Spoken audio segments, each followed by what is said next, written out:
పెహల్గాంలో ఉగ్రవాదుల దాడి దేశాన్ని కలచివేసింది. తీవ్రవాదుల దాడిలో ఎందరో అమాయకులు అసువులు బాశారు. పాకిస్తాన్ మాత్రం ఈ దాడితో ఎలాంటి సంబంధం లేదని బుకాయిస్తోంది. ఉగ్రవాదులు ఎలాంటి కొలుగులో దాక్కున్నా బయటకు తీసుకొస్తామని ప్రధాని మోదీ హెచ్చరించారు. జమ్మూ కాశ్మీర్ సరిహద్దుల్లో బలగాల మోహరింపు, సైనికులకు సెలవుల రద్దు వంటి నిర్ణయాలు జరుగుతున్నాయి. ఈ క్రమంలో పాకిస్తాన్కు ఎలాంటి గుణపాఠం చెప్పాలో నిర్ణయం జరిగే ఉంటుందని జమ్మూ కాశ్మీర్ మాజీ డీజీపీ రాజేంద్ర కుమార్ వ్యాఖ్యానించారు.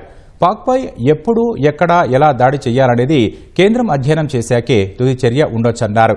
సింధు జలాల ఒప్పందం రద్దు, భవిష్యత్తు పరిణామాలు, ఉగ్రవాదానికి పాక్ మద్దతిస్తున్న తీరు, ఆర్టికల్ 370 ఎత్తేశాక కశ్మీర్లో పరిస్థితి మారుతోందంటున్న మాజీ డీజీపీ రాజేంద్ర కుమార్తో ఈటీవీ ప్రత్యేక ముఖాముఖి ఇప్పుడు చూద్దాం.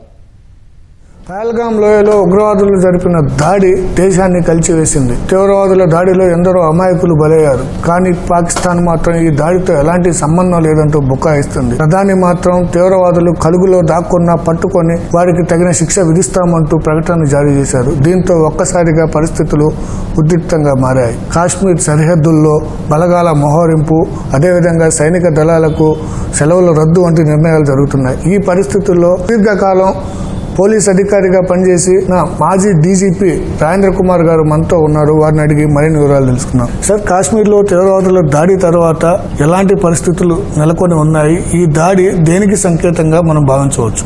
ఈ ఘటన మన దేశం మొత్తంలో కాన్షియస్ అరౌజ్ చేసింది. 25 మంది టూరిస్టులు, 26 మంది టూరిస్టులు అక్కడికి వెళ్తే వాళ్ళని సెగ్రిగేట్ చేసి రిలీజియన్ అడిగి మరి కాల్చి చంపడం అనేది ఇది unacceptable for a country like us.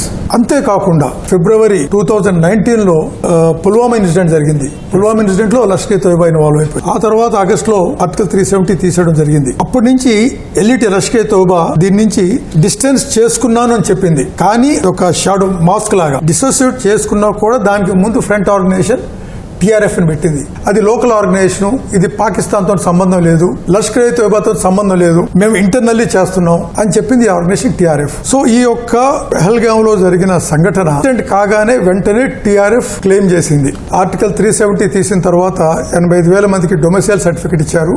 వీళ్ళు ఇక్కడ డెమోగ్రఫీ మార్చేస్తున్నారు, అందుకని మేము వీళ్ళని చంపుతున్నాము అని చెప్పి ఒక స్టేట్మెంట్ క్లియర్ గా ఉంది. అటువంటిది క్లెయిమ్ చేసి ఎప్పుడైతే మనం చర్య తీసుకున్నామో ఇమీడియట్ గా ఇండస్ వాటర్ ట్రీటీని మనం దాన్ని అబెన్స్ లో పెట్టాము, బార్డర్స్ క్లోజ్ చేశాము, దౌత్య సంబంధాలు డౌన్ గ్రేడ్ చేశాము, వాగా బార్డర్ ని క్లోజ్ చేశాము, పాకిస్తానీస్ అందరినీ వెళ్ళిపోమని చెప్పాము, వీసాస్ రద్దు చేశాము. ఈ స్టెప్స్ అన్ని తీసుకునేసరికి సడన్ గా ఇవాళ మళ్ళీ ఇదే టీఆర్ఎఫ్ ది రెసిస్టెన్స్ ఫ్రంట్ ఇంకొక స్టేట్మెంట్ ఇచ్చింది.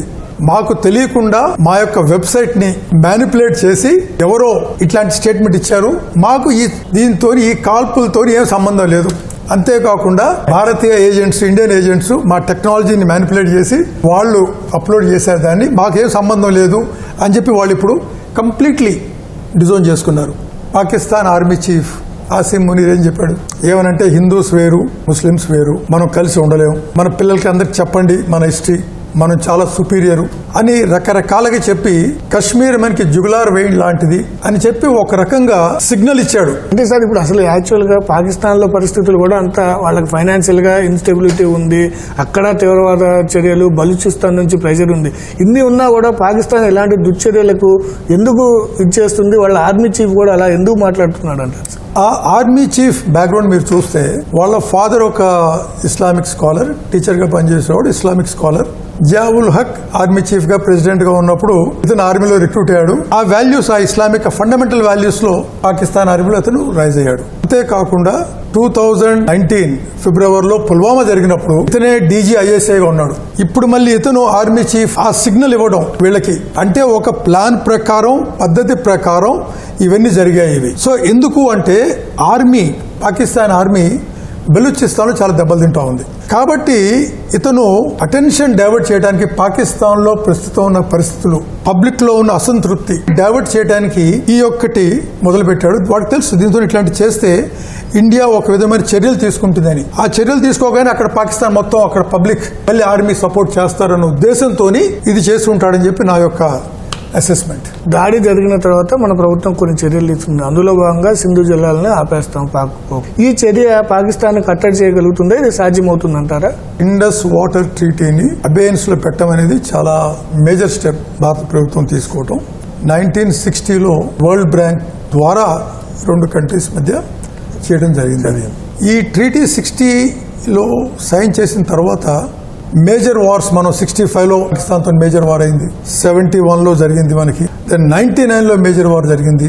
ఆ తర్వాత గత 30-40 ఏళ్లుగా వీళ్ళు ఎంత టెర్రరిజం చేస్తున్నా కూడా ఇండస్ వాటర్ ట్రీటీని మనం ఎప్పుడు కూడా టచ్ చేయలేదు. మనం ఈ ఇండస్ వాటర్ ట్రీటీ అనేది ఒక వాడికి ఫేవర్ గా ఉంది, పాకిస్తాన్ ఫేవర్ గా ఉంది, మనకి అన్ఫేవరబుల్ గా ఉంది.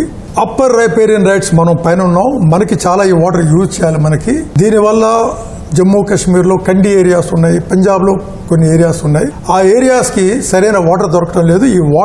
ఈ ట్రీటీని రీనెగోషియేట్ చేయాలని చెప్పి ముందు నుంచి డిమాండ్స్ చాలా ఉన్నాయి, కానీ ఇప్పుడు మనం చేయలేదు. అటువంటిది ఎంత ప్రెషర్ లోకి వస్తే ఆ ట్రీటీని మనం ఇప్పుడు అబేన్స్ లో పెట్టాం. దీంతో పాకిస్తాన్ లో 80% ఇరిగేషన్, పంజాబ్ లోను సింధులో, ఆల్రెడీ సింధులో వాళ్ళకి ప్రాబ్లమ్స్ ఉన్నాయి, వాటర్ షార్టేజ్ అని చెప్పి. సో 80% ఇరిగేషన్ మీద ఎఫెక్ట్ పడుతుంది వాళ్ళకి. పాకిస్తాన్ కి జీడిపిలో 23 to 25% ఎఫెక్ట్ పడుతుంది వాళ్ళ యొక్క జీడిపిలో. అది short term, medium term and long term 3 రకాలుగా. ప్లస్ మన తరఫున చూస్తే మనం మన యొక్క ఇరిగేషన్స్ పెంచుకోవచ్చు, మన యొక్క హైడ్రో ఎలక్ట్రిక్ పవర్ కెపాసిటీని పెంచుకోవచ్చు, ఎలక్ట్రిసిటీ చాలా జనరేట్ చేయొచ్చు. పంజాబ్ అండ్ జమ్మూలో, జేఎండ్కేలో చాలా ఇంప్రూవ్మెంట్ చేయొచ్చు మనం. అది దానివల్ల మీరు కాశ్మీర్ దగ్గరగా ఇప్పటికి కూడా పరిశీలిస్తున్నారు. అంటే సింధు వాటర్ ప్రభుత్వం ప్రకటించిన నాటికి ఈ నాటికి తగ్గిందా సార్? సింధు జలాల విడుదల తగ్గిందా? రివర్ లో ఎలాంటి ఫ్లో ఉంది ఏంటి? అది పాకిస్తాన్ రిలీజ్ చేసింది. 20th నాడు ఎంత డిశ్చార్జ్ ఉంది water, as on yesterday 25th ఎంత వాటర్ డిశ్చార్జ్ ఉంది అనేది పాకిస్తాన్ రిలీజ్ చేసింది. ఆ లెక్క ప్రకారం చూస్తే అప్ స్ట్రీమ్ లో 33% డిక్లైన్ ఉంది, డౌన్ స్ట్రీమ్ లో ఒక 53-54% ఆల్రెడీ డిక్లైన్ పాకిస్తాన్ చూపిస్తుంది. అది సరే, అది వాళ్ళ యొక్క రివర్ వాటర్ కౌన్సిల్ ఏదైతే ఉందో వాళ్ళు రిలీజ్ చేసిన డాక్యుమెంట్స్ లో అది చూపించింది. అది సరే, హఫీజ్ సయీద్ లాంటి ప్రపంచం గుర్తించిన ఉగ్రవాదితో పాటు మరో 90 మంది కూడా పాకిస్తాన్లో ఉన్నారు. వారిని అసలు కట్టడి చేయడం ఎలా? మనం ఎలాంటి చర్యలు తీసుకుంటే వాళ్ళని కట్టడి చేయొచ్చు? అసలు పాకిస్తానే టెర్రర్ ఫ్యాక్టరీ. ప్రపంచం మొత్తంలో కూడా ఎంతమంది అయితే గ్లోబల్లీ డిజిగ్నేటెడ్ టెర్రరిస్టులు ఉన్నారో వాళ్ళలో 90% పాకిస్తాన్లో ఉన్నారు. అంతెందుకు ఈ మధ్య రీసెంట్గా మన బాంబే కిల్లింగ్స్లో ఇన్వాల్వ్ అయిన తౌహుర్ రెహమాన్ రాణా, వాడిని అమెరికా నుంచి ఎక్స్ట్రాడిట్ చేసి ఇండియాకి తీసుకొచ్చారు రీసెంట్గా ఈ మధ్య. వాడి లింక్ కూడా పాకిస్తాన్తో ఉంది. సో ఆ లెక్క ప్రకారం చూస్తే Pakistan is a failed state, uses terror as a state policy, A failed economy. కాబట్టి పాకిస్తాన్తో మనం ఏమి ఎక్కువ ఎక్స్పెక్ట్ చేయకూడదు. పాకిస్తాన్ అది తొవ్విన గుంటలో అదే పడుతుంది ప్రస్తుతం. పిఓకేకి మనకి మధ్య ఎంత బోర్డర్ ఉంటుంది? ఆ పిఓకే నుంచి వలసలను అడ్డుకోవటం, కట్టడి చేయడంలో ఇంతకాలం నుంచి కొనసాగుతూ ఉంది కదా, దాన్ని ఎలా చేయొచ్చు అంటారు sir? As per instrument of accession signed by then Maharaja of Jammu and Kashmir, entire state of Jammu and Kashmir as it existed on 15th August 1947 is part of India, which part of it has been illegally occupied by Pakistan. అది ఇప్పుడు PoK అక్కడ ఉంది across. Legally is part of India, it's under illegal occupation of Pakistan. 1994 parliamentary resolution కూడా ఉంది that POK shall be liberated and taken over by India అని చెప్పి. ప్రస్తుతానికి మనకి పాకిస్తాన్ మధ్య 1971 వార్ తర్వాత 72లో షిమ్లా అగ్రిమెంట్ జరిగింది. షిమ్లా అగ్రిమెంట్ ప్రకారం ఏదైతే సీజ్ ఫైర్ లైన్ అయితే ఉందో దాన్ని మనం ఎల్ఓసి కింద కన్వర్ట్ చేసాం. కన్వర్ట్ చేసి ఎనీ ఇష్యూ, ఏదైనా ఇష్యూ కూడా బయోలేటరలీ డైలాగ్ మనం రిజాల్వ్ చేసుకుందాం without any third party intervention లేకుండా. So that effectively excludes United Nations లేదా దాని రిజల్యూషన్స్ 1948లో ఫామ్ చేసిన యుఎన్ రిజల్యూషన్స్ పాస్ చేసినవి అవన్నీ కూడా అబేన్స్లో ఉంది. It's only between India and Pakistan. PoK is nothing but it's an integral part of India. దానికోసం మన భారత రాజ్యాంగంలో 24 సీట్స్ ఇప్పటికీ పాకిస్తాన్లో రిజర్వ్ ఉన్నాయి. As and when PoK is integrated with India, those 24 seats MLA seats will be filled. పిఓకేని స్వాధీనం చేసుకోవాలి, మన సైనిక దళాలు పిఓకేలో ఎంటర్ కావాలన్న వాదన బలంగా దేశంలో వినిపిస్తుంది. ఇది అసలు సాధ్యమా? మన యొక్క సిసిఎస్ మొన్న ఏ రోజైతే ఇన్సిడెంట్ జరిగిందో ఆ రోజు cabinet committee on security meeting జరిగింది. అందులో చాలా విషయాలు డిస్కస్ చేశారు. అందులో ఎన్ని విషయాలు కూడా డిస్కస్ అయి ఉంటాయి. ఆ తర్వాత ఎక్స్టర్నల్ అఫైర్స్ మినిస్ట్రీ నుంచి స్పోక్స్ పర్సన్ కొన్ని నిర్ణయాలు, అందులో ఇండస్ వాటర్ ట్రీటీ ఇవన్నీ కూడా వచ్చి అనౌన్స్ చేశారు. ఇది ఒక స్టెప్. అది తర్వాత నెక్స్ట్ స్టెప్ ఏం చేయబోతున్నాము అనేది ఈజ్ అ పొలిటికల్ డెసిషన్ తీసుకొని ఉంటారు ఆల్రెడీ. అది ఎప్పుడు చేయటం, ఎలా చేయటం, ఏ విధంగా చేయటం, ఎంత ఎఫెక్టివ్గా చేయటం, దానివల్ల ఎఫెక్ట్ ఏమిటి, మనకు కావాల్సిన ఎండ్ రిజల్ట్ ఏమిటి, పొలిటికల్ రిజల్ట్ ఏం రావాలి, మనకి మిలిటరీ రిజల్ట్ అంటే ఆబ్జెక్టివ్స్, మన ఆబ్జెక్టివ్స్ అన్నీ అవి చూసి అవి అసెస్ చేసుకొని మనకి తగ్గ టైం ప్రకారం మన నేషనల్ ఇంట్రెస్ట్, నేషనల్ రిక్వైర్మెంట్ దాని ప్రకారం భారత ప్రభుత్వం తగిన చర్యలు తీసుకుంటుంది. ఎప్పుడు ఎక్కడ ఏమిటనేది ఎవరు చెప్పలేరు. అది ఓన్లీ ప్రభుత్వం లెవెల్లోనే, ఆ లెవెల్లోనే తెలుస్తుంది వాళ్ళకి. అంటే పిఓకేలో మనం ఎంటర్ అయితే ఏమైనా పరిణామాలు, ఎలాంటి పరిణామాలు ఉత్పన్నమయ్యే అవకాశం ఉంది సార్? ఒకసారి ఒక ఆబ్జెక్టివ్ మనం డిసైడ్ చేసుకున్న తర్వాత, ఒక చర్య తీసుకోవడానికి డిసైడ్ చేసిన తర్వాత దానికి ఉన్న ఎఫెక్ట్స్ దాంతో అవి కూడా అబ్జర్వ్ చేసుకునేటట్టుగా ముందే మనం డిసైడ్ చేసుకోవాలి. చూడాలి, అన్ని అసెస్మెంట్ అన్నీ జరుగుతాయి. ఆ ప్రకారమే చర్యలు తీసుకోవడం జరుగుతుంది. ఐఎమ్ షూర్ ఎవరైతే ఈ డెసిషన్ తీసుకుంటారో అప్పుడు దానికి వచ్చే రిపర్కషన్స్ ఏమిటి అవన్నీ ఆలోచించే, మళ్ళీ దానికి కావలసిన రెమెడీస్ ఏమిటి, వాటిని ఎలాగ హ్యాండిల్ చేయటం అనేది ఆలోచించే ఈ డెసిషన్స్ తీసుకొని ఈ యాక్షన్ తీసుకుంటారు. సార్, చొరబాట్లను అరికట్టేందుకు బోర్డర్స్ని సీజ్ చేయడం ఒక ఎత్తు అయితే, అక్కడ ఉన్నటువంటి భద్రతా బలగాల మధ్య సమన్వయాన్ని ఎలా చేకూర్చాలి, ఎలాంటి సమన్వయం ఉందనుకుంటున్నారు?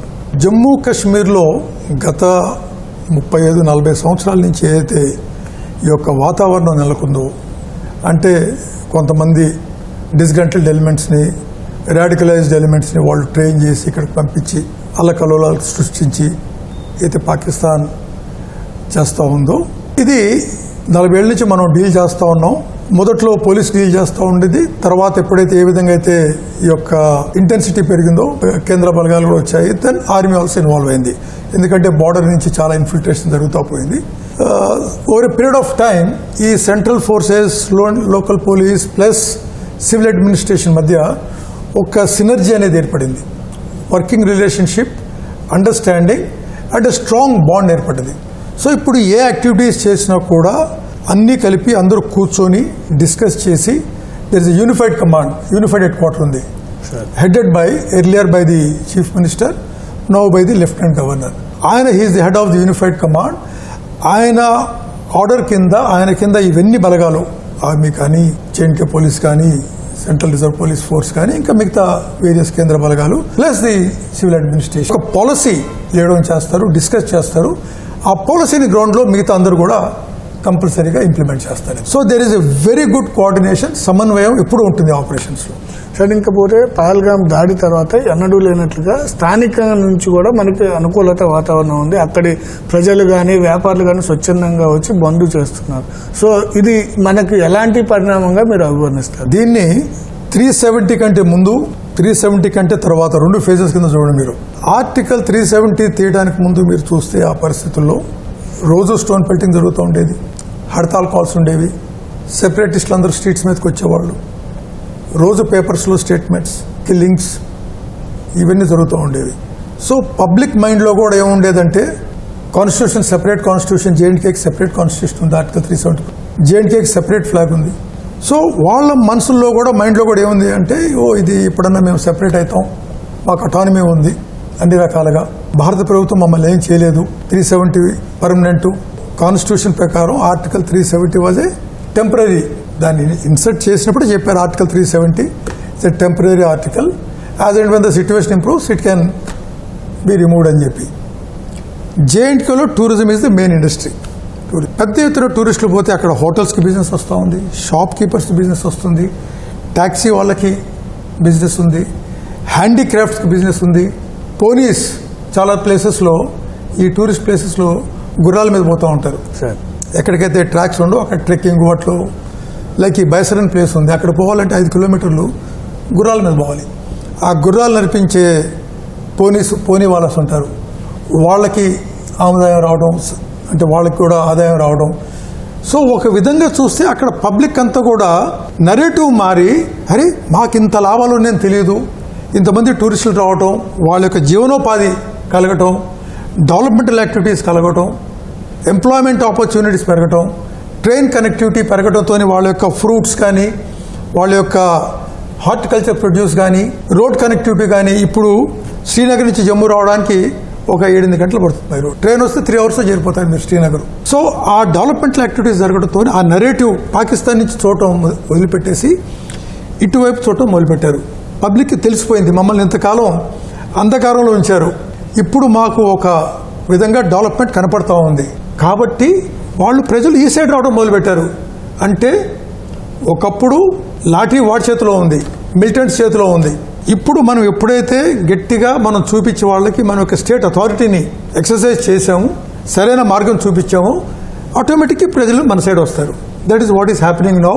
దాన్ని చూసి అక్కడ ప్రజలు కూడా ఏం ఫీల్ అయ్యారంటే వాళ్ళ పొట్టలు కొట్టినట్లు లెక్క ఇది. ఒక విధంగా టూరిస్టులు అక్కడ చంపారంటే టూరిజం ఆగిపోద్ది అక్కడ. వాళ్ళ జీవనోపాధిలో 80% అక్కడ వాళ్ళు దెబ్బతింటారు. వాళ్ళ హోటల్స్ కానీ ఈ సీజన్ పోయినట్లు లెక్క వాళ్ళకి. మరి వాళ్ళ జీవనోపాధి దెబ్బతిందంటే వాళ్ళు తప్పకుండా వాళ్ళకి అగెనిస్ట్ అవుతారు. అందుకే వాళ్ళందరూ కూడా పబ్లిక్ బయటకు వచ్చి దీన్ని కండెమ్ చేశారు. వాళ్ళే కాదు, ప్రపంచంలో ప్రతి దేశం, పాకిస్తాన్కి ఫ్రెండ్స్ అనుకున్న దేశాలు కూడా ఈ యొక్క ఇన్సిడెంట్ని స్ట్రాంగెస్ట్ టర్మ్స్లో కండెమ్ చేసింది. కాశ్మీర్లో భారత ప్రభుత్వం తీసుకున్న చర్యలు చాలా అభినందనీయంగా ఉండటం వల్లే అక్కడ ప్రజల నుంచి సానుకూల వాతావరణం మనకు వ్యక్తం అవుతుందని, ఇకపోతే పాకిస్తాన్కు తగిన గుణపాఠం చెప్పే రోజు త్వరలోనే ఉంటుందని రాజేంద్ర కుమార్ గారు చెప్తున్నారు. Rangarao, ETV news, Hyderabad.